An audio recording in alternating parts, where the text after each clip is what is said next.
शिरपूर साखर कारखान्याच्या बाबतीत खासदार हिना गावितांची भूमिका तेरी भी चूप और मेरी भी चूप। सन 2014च्या लोकसभा निवडणुकीत खासदार हिना गावितांनी शिरपूर साखर कारखाना सुरू करण्याचे ठोस आश्वासन देऊन तब्बल 50,000 मतांचे लीड घेतले।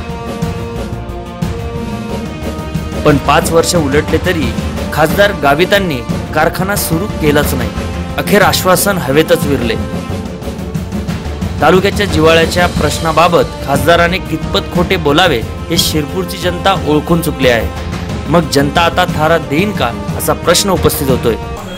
मागच्या लोकसभा निवडणुकीत विद्यमान खासदार डॉक्टर हिना गावित यांनी कारखाना सुरू करू असं लोकांना आश्वासन दिलं होतं।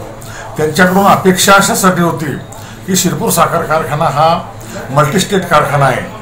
राज्यात भाजपची सत्ता होती, केंद्रात भाजपची सत्ता होती आणि त्यामुळे डॉक्टर हिनाताई गावित काहीतरी करतील आणि हा कारखाना सुरू करतील, या शेतकऱ्यांचं भलं करतील अशी अपेक्षा होती।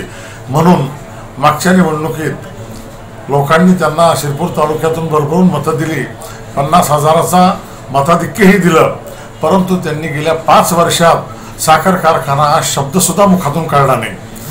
आता त्या विषयावर त्या बोलतच नाहीत।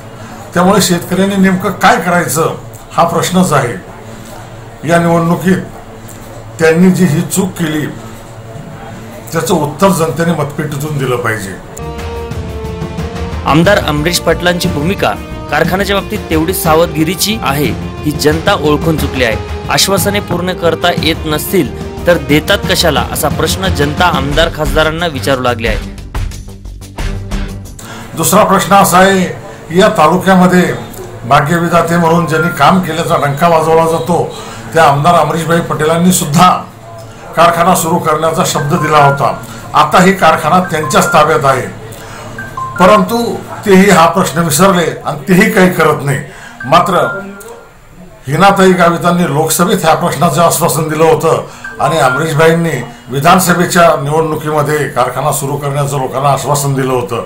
तेव्हा या गोष्टी शिरपूर तालुक्यातल्या शेतकऱ्यांनी लक्षात घ्याव्यात। लोकसभेत हिना गावितांना त्यांची जागा दाखवावी आणि विधानसभेत काँग्रेसलाही त्यांची जागा दाखवावी एवढीच अपेक्षा या निमित्ताने करता येईल। निवडणुकीत साखर कारखान्याच्या बाबतीत दोघेही पक्ष बोलायला तयार नाहीत। विद्यमान खासदार ताई तर साखर कारखान्याच्या बाबतीत मला काहीच विचारू नका अशी भूमिका ताईंची आहे।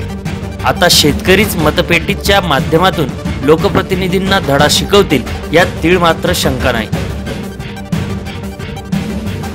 अनिल भोई, न्यूज 24 महाराष्ट्र, शिरपूर।